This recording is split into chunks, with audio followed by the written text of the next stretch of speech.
Hello there, I'm Canary. Thank you for being here, and I hope you're having a nice day. For today's topic, what do we have? Thanks, Kanari.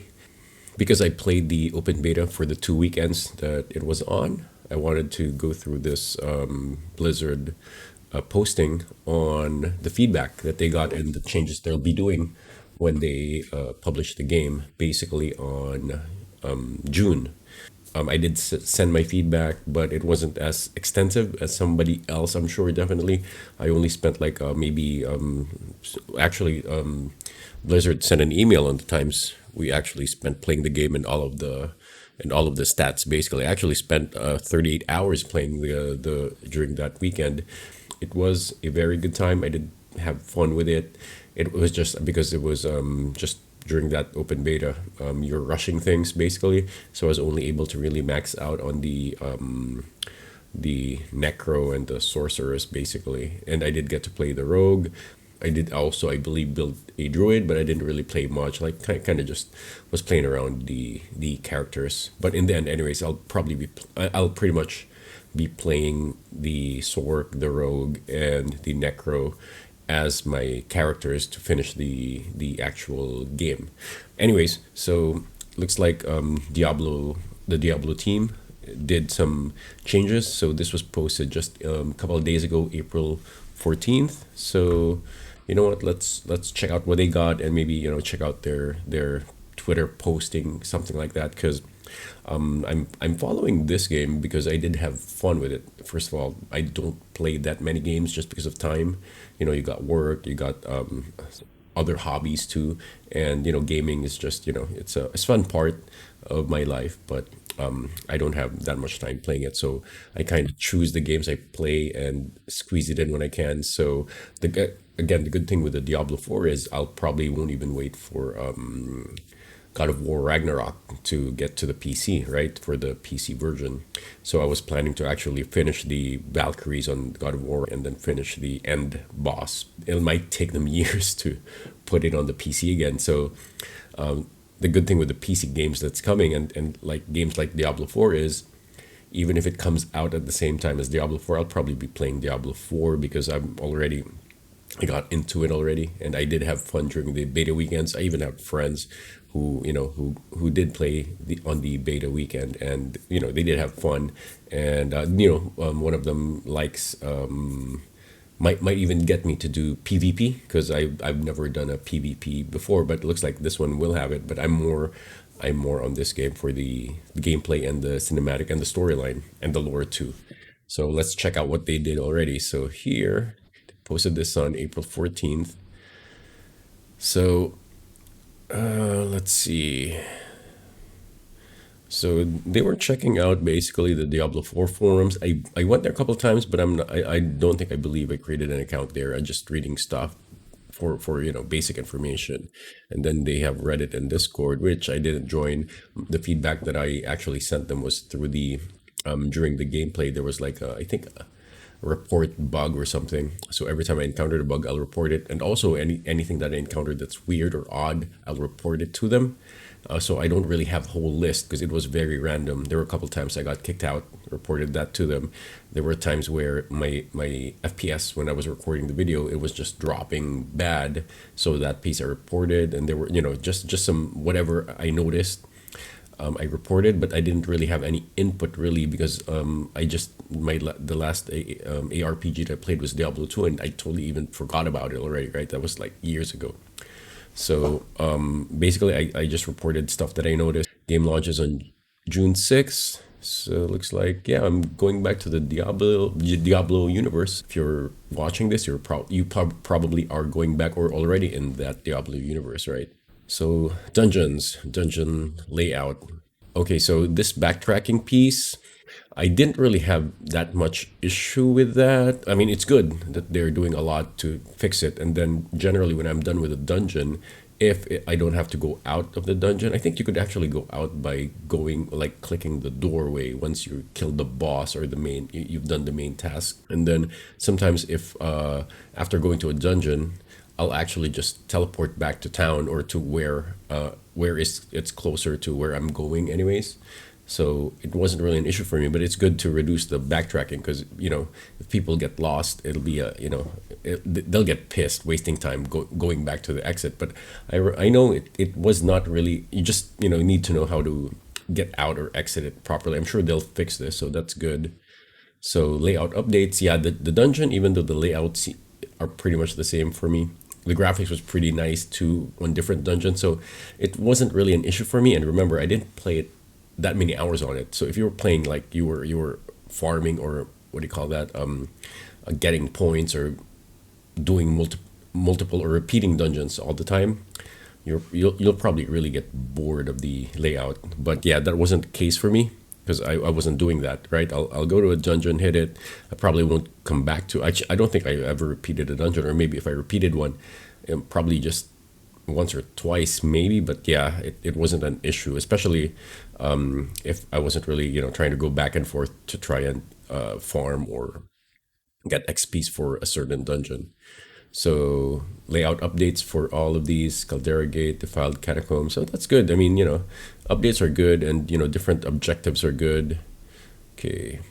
Oh, okay. So yeah. So before, I remember these where if you look at here, to enter the side rooms to interact with a structured objective. Like if I remember right, there was one dungeon where you have to kind of spin the not spin the wheel, but like access the side areas to kind of open the gate, something like that.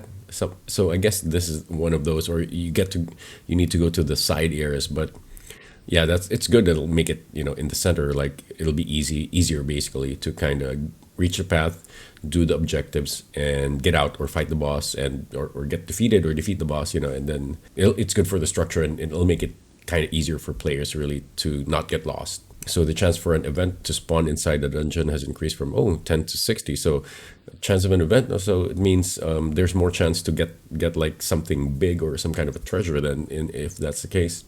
So yeah, that sounds good. To reduce the need to backtrack, small numbers straggling. Oh, okay.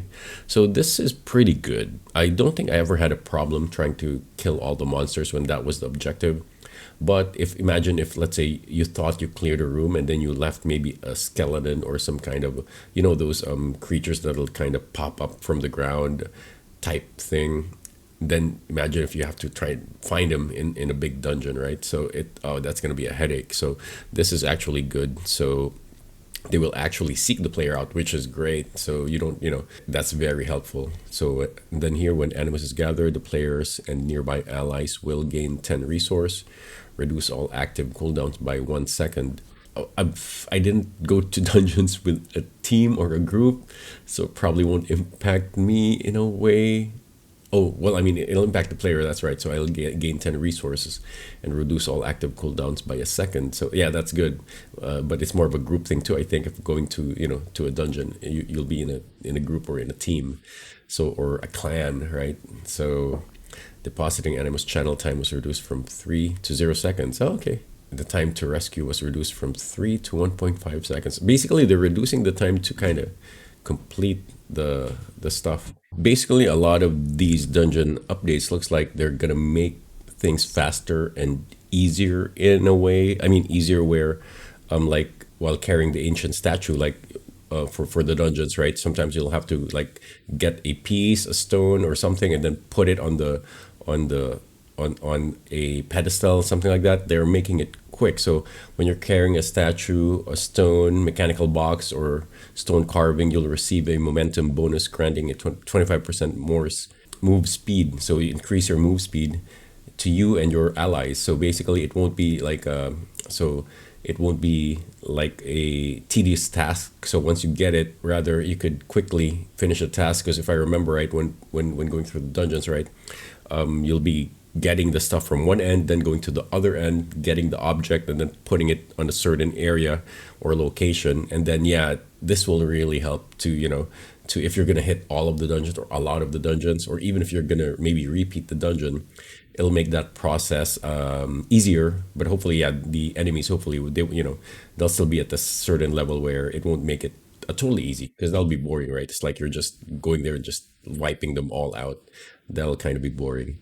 So pedestals have had their channel time reduced from 2 to 0 seconds. So even just putting the thing there, right? So sometimes, if I remember right, you have kind of have to wait couple, yeah, 2 seconds, and then the item will be there, and then like trigger the logic for, okay, you did that. Now go get the other one. Basically, now it's like literally, I guess when you get there, you click on it, boom, it's gonna be there. And then once you got the two items, it's really quick to get to the main door or the main area to fight the generally the dungeon boss, right? So returning a portable object to its pedestal now fully restores health, resource potions, and resets cooldowns for all nearby players too. Okay, I guess as a group or even by yourself, right? So once you do the task, you get all the bonus. I guess that's good in a way for a dungeon fight to get you ready. But then, yeah, that's fine. All doors will now generate a minimap ping when they are opened.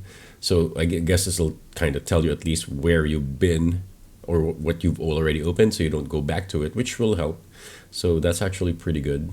I was always referencing myself where I am on the map and where the end door is. So I kind of always had that idea where I don't think I really got lost just because of that kind of. I would look at the map and kind of see where I'm at, and then okay, so and then if I go to the left, I know that okay, from the door to the center, I'll be going left or I'll be going right.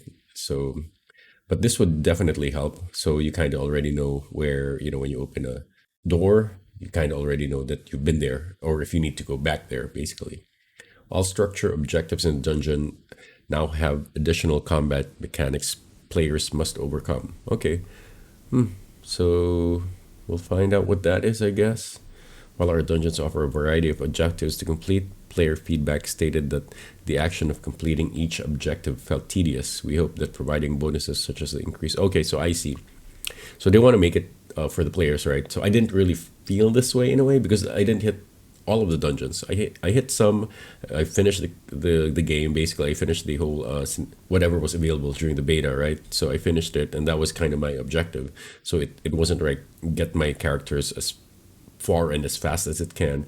I wanted to finish the whole tasks, basically the main tasks, and then fight the boss. So that's kind of what I did. So I really didn't get to try it, or time. I didn't have the time anyways to really up my character's level. Even at 25, I didn't get time to kind of upgrade the whole shebang for my characters. So that's actually pretty good. That would be a good dungeon update. So classes. Okay, let's see what they did for classes. Effect like stun and freeze can be applied to elite monsters twice as long before they become unstoppable. Okay, so I didn't really notice it because every time I'm fighting the bosses or the elite monsters, anyways, I just try and blast them and everything. So at least at the start of the game now I'm kind of aware that hit them hard quick at the start and try and kill them off before they become unstoppable, then if that's the case. So reviewed classes skills to confirm that all classes have access to sufficient skill that remove control impairing effects. Many okay, so reviewed. I have no idea what that they're doing for that. Okay, many legendary powers have had updates to their effectiveness. That's good. Yeah. So once we're in the real game, anyways, we're not rushing for time. I'll actually spend more time figuring out what the legendary items would be and how they'll impact the build that I plan for. So this will actually be good that, if I'm certain build that I want to do, I'll be able to do. So Barbarian I didn't play. So here, a flat 10% passive damage reduction has been added for the Barbarian class, which from what I've heard or from what I've been seeing online, they say, yeah, they really need help at the start, right? So and being a barbarian, they should really actually be since they're always there on the front line, they should actually be more able to absorb damages. Some skill tree passives had their damage reduction effects reduced to compensate. Okay, the whirlwind skill, of course, now deals more damage and consumes more fury. Okay, that's kind of fair, right? To increase the damage, but increase the consumption of fury too. Double swing skill enhancement refunds its fury cost when used on stunned or knocked down enemies. Okay. Druid companion skills will now deal heavily increased damage. Okay, that's a bump up for the druid too. Same with the barbarian. I think both of them should have their class pushed a little bit up. I mean, I didn't play them, but from what I saw or heard from people playing them, they say, well, I mean, we only played a certain part, right? Just up to level 25, but it seems like they had their skill, or the gameplay with them wasn't that great. Usability. Okay, so all ultimate skills have had their cooldowns reduced. So okay, you could that'll be good for ultimate skills. They could use it more often then, if that's the case. Usability improvements have been made to maul and pulverize. Using a non-shape shifting skill will transform a druid back to their human form. So I guess that makes sense, because if you use a skill that it's more for the druid, if you're not a werebear or a werewolf, right? It'll turn you back to whichever, maybe to the human form, basically. Okay, Necromancer. Summoned minions will die more often, requiring players to utilize corpses more often. I guess they're trying to nerf this piece, which guess it's okay that they did this, but when the game comes, I'm planning to do a necro build that is more of like an undead army type necro, right? So I guess I just have to be aware that I always have to kind of make sure to watch them, and if any die, just quickly resummon them. So I'll just keep that in mind then. Many bonuses in the Book of the Dead have had their stats increased. Okay, I never really got to use it much. I did get to the golem part. But I mean, the hours that I played, I wasn't really able to max out the abilities of of all the characters basically that I played with anyways. So that's good. The damage dealt by the corpse explosion skill has been reduced. Okay, I didn't do a corpse explosion skill if I remember right, but the brightness of the skeletal warriors and mages has been reduced. I actually liked the brightness because it was easier to see where where they are. Maybe they should just put in an option to kind of choose a level of brightness. That's probably not going to be a big deal. I'm sure if it's too bright for some people, it was okay for me. It was fine. But if it's too bright for some people, reducing it a bit won't really impact it much, as long as you could still notice where they are, or see where they are at. Rogue. Okay, upgrades for subterfuge skills have had their bonus increased. The rogue that I built was more of a, using arrows, so I didn't really use much of the subterfuge skill, but hey, any increase is good. Multiple passive skills that had their bonus increased, which that sounds good. All imbuement skills have had their cooldowns increased. So, cooldowns increase. I guess you have to wait for some of their. Okay, so you just have to wait a little bit more then. Now look at the sorcerer. There's a lot of changes for the sorcerer. Charge bolt damage was increased, and the mana cost to cast has decreased. And that's a good increase. Decrease the damage of chain lightning and reduces effectiveness against bosses. Ooh, okay. So I actually fought the butcher once when I was on my sorceress, and I was actually hiding and just launching chain lightning, and I was able to defeat him. Just doing that. Yeah, the chain lightning is pretty strong, and I guess this is really to balance it out, right? This is actually pretty good to balance it out. Decrease the cooldown for the incinerate skills enhancement bonus. Okay, decrease the cooldown, so that's good.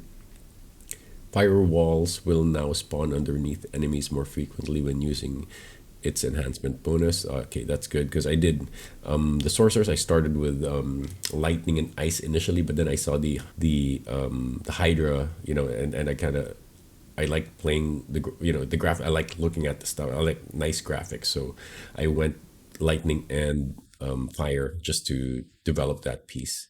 Okay, increase the lucky hit chance for the meteor skills enhancement bonus. Okay, that's nice. Though I did not choose this skill, I probably will on my on the real build, but it'll take me time to set it up. But yeah, I already have an idea once the game comes out. Developers note: whenever we introduce changes to our classes, it is with the goal of making both them and their skills feel impactful and powerful. Your feedback has helped us to uphold this ideal. Some players have adeptly noticed that certain skills were too powerful. One of our goals for skills is to have them be interesting to wield and interactive in terms of itemization and combat feel. We've made some changes to help in this regard, with one example being the Necromancer's minions. We've made change that makes them more vulnerable in combat, which will make raising the dead a more active component of the Necromancer's gameplay. Launch is just for the first of our class balance journey, and you can expect further updates that iterate on this pillar of Diablo 4. This is actually good that they're trying to listen to, to the users or the players. Yeah, I guess you could say the Necromancer's minions were pretty powerful, but I'm not sure if just having them quickly die be the right way to do it. Well, I mean, we'll find out, right? So when the game comes, there's seasons for it. So when the game comes, people start playing, giving their feedback, and with the Diablo team listening to the gamers and the users, basically they'll update it as it goes along, which is good. This is actually good that I actually didn't expect them to do any changes or do a lot of changes because it's what the beta was a few weeks ago. So you got what April, May, and then June. You got what 2 months or less than because it's gonna be June 6th, right? But I'm sure the whole production version would already be ready before that. So basically, you probably just have like a month or so of cleanup. Servers are ready. Make sure you're running it, run it multiple times, and fix bugs. So yeah, deploying the whole game and the whole structure for the game. Since it's online, apparently it'll probably be what less than a month basically for development and testing and pushing to production. So this is actually nice. This is actually pretty good. So kudos to the Diablo team for spending time on the feedback from those who played it, and then trying to fix what they think are necessary to be fixed, and keep this type of interaction between the Diablo team and the gamers and users. So UI fixed an issue where the built-in screen reader was not reading key prompts, game option details, okay, and other UI text. Fixed an issue where action could not be bound to the mouse wheel. Oh yeah, the mouse wheel I didn't use. I should be. It's because that I had some issues with the not really issues. It's more of like I didn't really have enough time to get used to the keyboard buttons that I wanted to. But when the real game comes, I'll spend more time making sure my keyboards are fixed. But I don't think I remember they don't have the WASD movement still, but I'm not sure if they're even gonna add it. I wish they would. I now I remember I did say that I got used to the mouse movement, but I would have preferred it if the WASD movement buttons were also available as an option, because that would work for me because I'm just used to using that. Okay, fix an issue where evade couldn't be bound to the right analog stick on controller.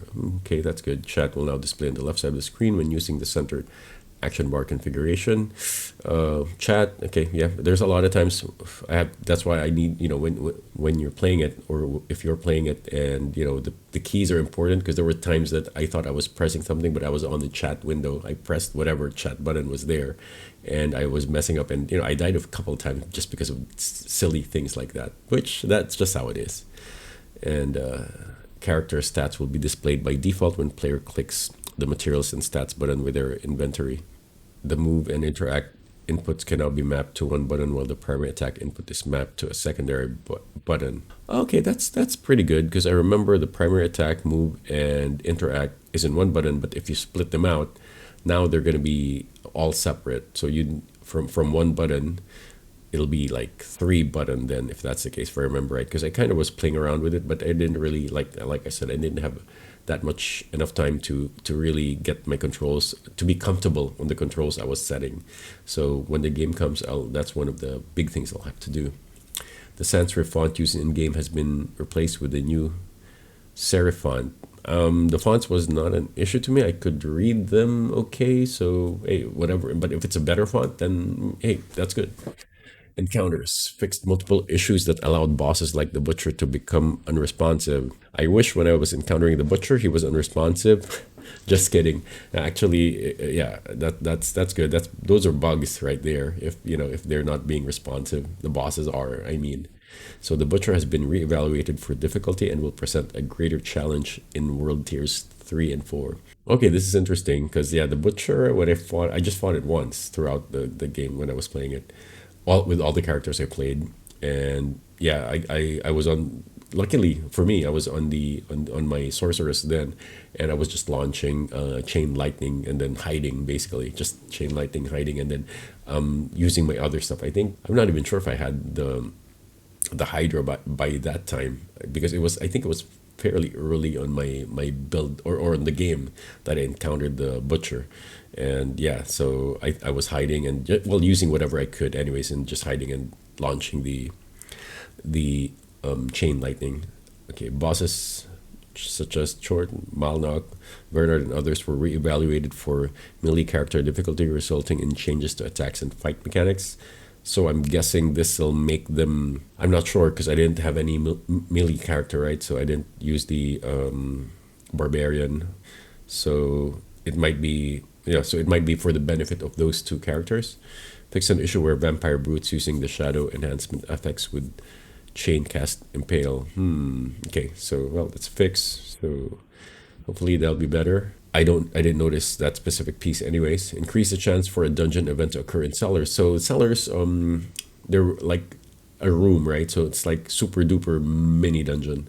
And I really actually like that concept where, hey, if you would just want to go do a quick hit a cellar, or a job, or a side quest that's a kind of just go to a cellar and help somebody or something out.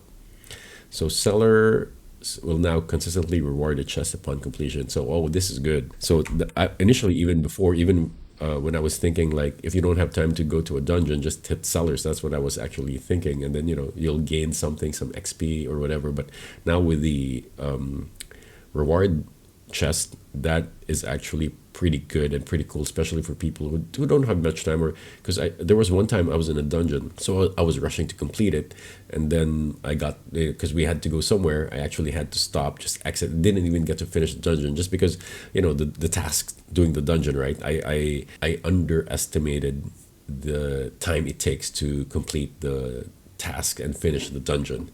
So yeah, sellers, this will be good where if you just want to find challenges, you'll get rewarded, which is nice. The other one, fix an issue where sellers would prematurely be marked as complete. Yeah, you better. Yeah, and I don't think I've had that issue. Seller, it's fairly small, so I never really had a chance not to complete a seller task. Fix an issue where the guaranteed elite monster would be absent from a seller. Oh, okay, yeah. I mean, get some monsters in there, right? Okay, general quality of life. So this would be nice. Fix an issue where players could increase attack speed by move canceling attacks early. Oh, okay. So I think this is where, when you're launching your spell or something like that, so if you move to take off the what do you call that? To take off the way, like the extra action, you could increase your attack speed, right? Like attack, move, attack, move, attack, move type thing. So it'll be faster versus just an attack, and then your attack action is longer. Okay, so I never really tried to do that, but I think I think I saw an online post on this where you could, like, multiple clicks to make the attack faster, basically.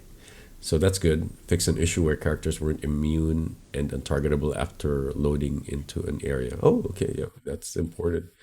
The reset dungeon button has been disabled. Okay, so I never tried to repeat a dungeon, I believe. Yeah, I don't think I've even used this, just because when I finish a dungeon, and then I'll move on to the next task, or next either side quest or the main quest, right?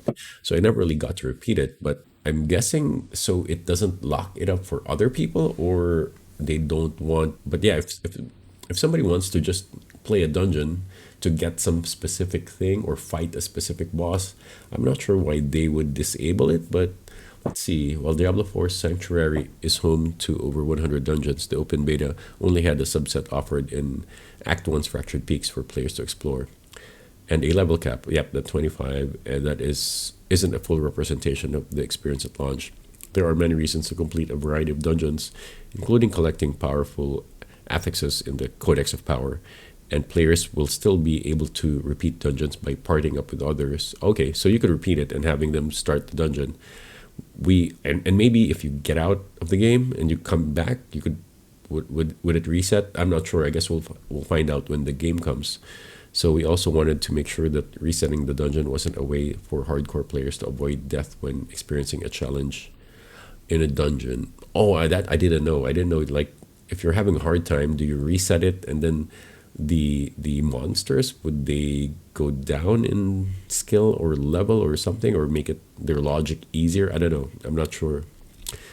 But man, that's interesting. I mean, they would know. I'm sure they're getting the feedback or the logic or the data that they have. Still, we know it can be fun to repeat a specific dungeon, and the team is looking at a more permanent solution for this, like having some reasonable cap on how many times the same dungeon can be completed in a row to better support that style of play. In fact, in the full game, players will acquire sigils that will unlock nightmare dungeons, which are specifically designed to be completed repeatedly and are optimized to be highly rewarding and replayable. We'll have more to share in the future. Okay, so I guess for now that's why they're doing it, like disabling it and seeing what happens in the future, and then adjusting it depending on how the users play it.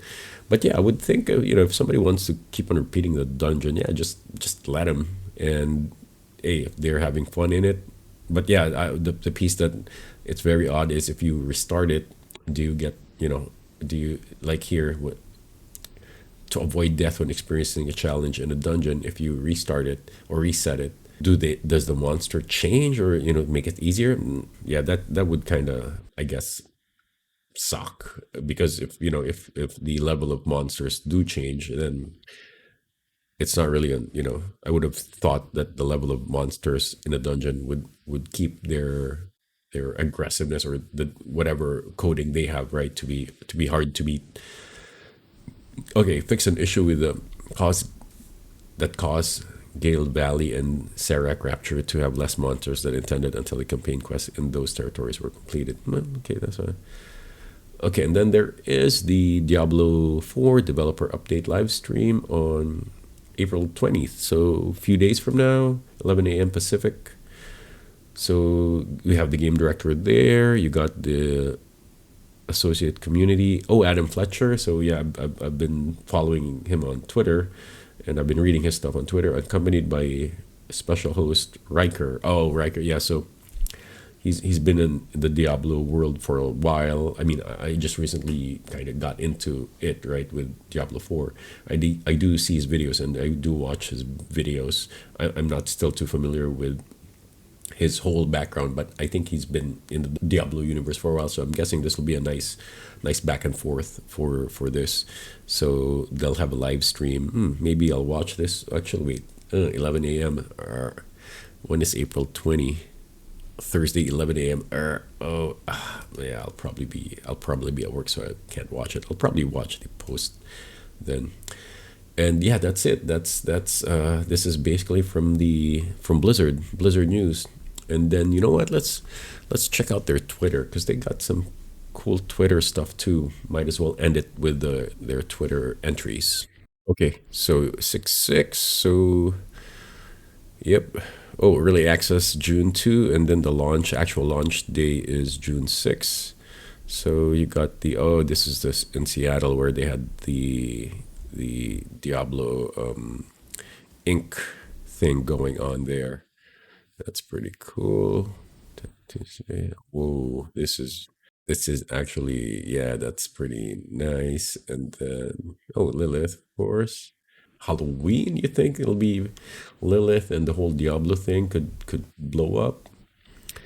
Okay, what's this? Systems, the Diablo systems. Oh, here, this is cool. So sorcerers, because this will be. I like this. Oh, so yeah, this one, Necro and Rogue, will be my first characters. So that's pretty cool. And then what's this? Oh, so PvP. So if you're into PvP, I'm not. I haven't. I'm sure one of my friends who is into it will try to get me to do PvP, and I will once the game is done. But it looks. Yeah, so there's an area. It looks like there's an area. I heard about this where there's an area that you could do PvP. So Yeah, so I'm not sure what kind of character should be good for PvP, but it's more the game I'm interested in anyways. And then PvP, yeah, one of my friends who plays PvP will definitely drag me along here. And okay, so this is actually pretty cool. A brief history. So if you've been following Diablo, the whole story, you're probably familiar with this, but I'm not. So I actually kind of had to go back and watch some videos on how the lore is basically. So a brief history of Sanctuary. So it's actually good that they have this, is because it makes it simple. So the High Heavens and Burning Hells are formed, and the eternal conflict began. So basically, you got the angels and demons fighting forever, and then Archangel Inarius is captured in hell and meets the demon Lilith. Together, they create Sanctuary as a way to abandon the eternal conflict. And it's like a Romeo and Juliet type love story thing going on, which is hey, that's all good.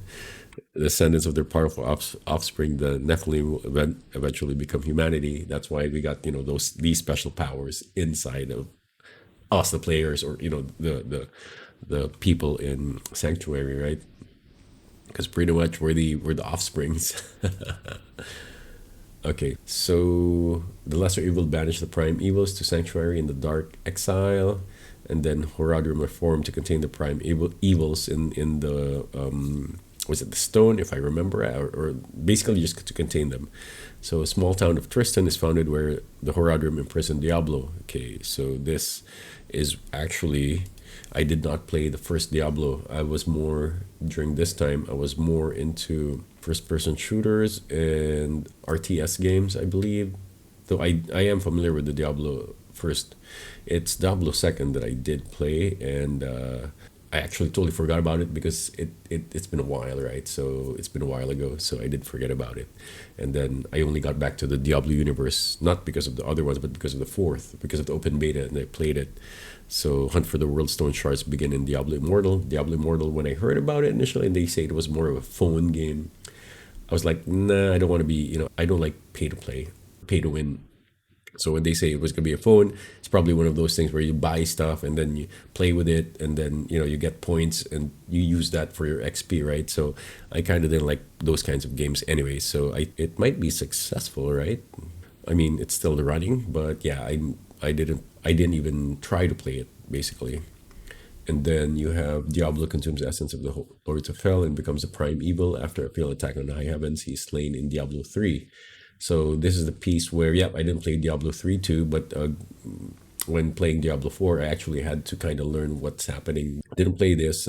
So Diablo 3, Diablo gets killed in a way, but then of course he's killed there. But is it killed or just killed until somebody resurrects him? Or it seems like the angels and demons, they get resurrected in the lore, in the Diablo lore, anyways, because they're probably immortal that way. Okay, then Malathiel kills most of humanities before being defeated by Nephilim in Diablo 3, Reaper of Souls. So not familiar with that too, but I did kind of read about Malthael. So I believe this is if I remember right, one of the angels that turned dark, right? So kind of the dark angel type. And then we're on Diablo 4 where Lilith returns. So we're here in this stage, and yep, I can't wait. I hope they make the game good, and the storyline. Okay, so the important part actually for me is the storyline. It's consistent and the cinematics are good. So that's it. We got a couple more months to wait, and yeah, have a nice one. Thank you for being here. Like and subscribe. Have a good day. Bye now.